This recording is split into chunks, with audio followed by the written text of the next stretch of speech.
The giant online retailer Amazon looking for a second world headquarters to put somewhere in the United States. There are at least 50 cities bidding for it. New York City, one of them.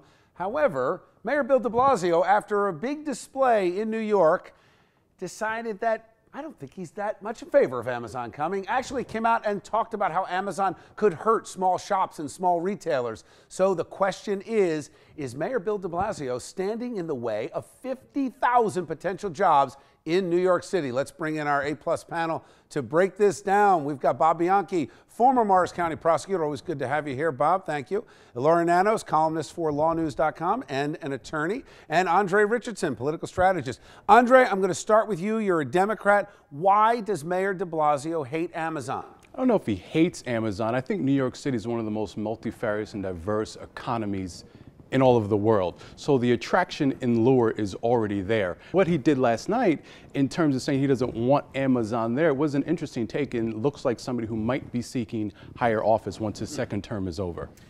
Laura, let me ask you, could this go down as one of the dumbest political things that we've heard a politician say? And that's saying something, because Amazon is not a threat to have a world headquarters to local retailers and shops. If you hire 50,000 people, those retail shops are going to expand. Everybody in New York City has access to Amazon on the internet. I don't know that it's the stupidest thing, because I think that words of support for small businesses resonate with people. I come from a background of many small business owners, and I get what he's saying. I also think it's very difficult to hate Amazon, but it's easy for him to say, hey, don't forget to support Bob, small business. Is this a dangerous and unsettling trend among leading Democratic politicians? Not only now you have de Blasio attacking Amazon, but Phil Murphy basically making it impossible for Amazon to come to New Jersey if they literally have to build the light rail to come here. Here we go. We're connecting Why now. do they hate jobs? We're connecting de Blasio's thing, which I agree with you. I think is ridiculous because it provides an economic engine to those small businesses. But to connect that to Phil Murphy now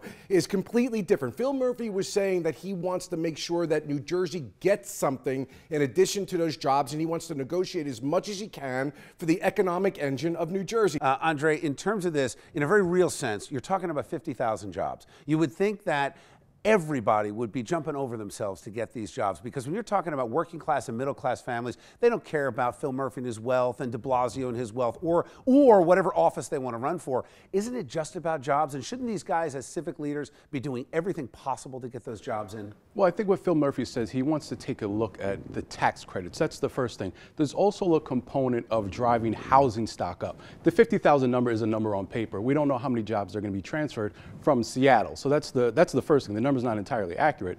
This can also increase the component of gentrification in a city like Newark that's been facing it for the last 10 years or so. Don't you think Newark is desperate for something like this? They're solving the crime problem. They're almost there.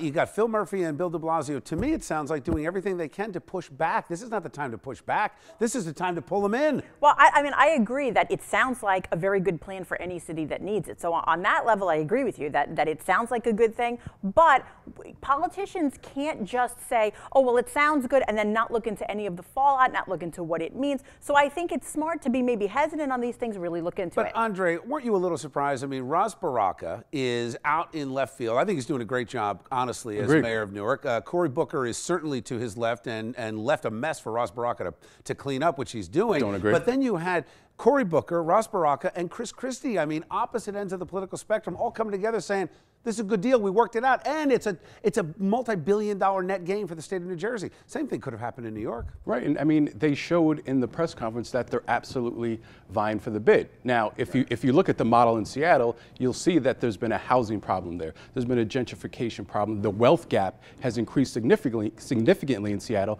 and Newark doesn't want to face that same problem. You know what? If Phil Murphy gets elected and raises the minimum wage to $15, they're not coming here anyway.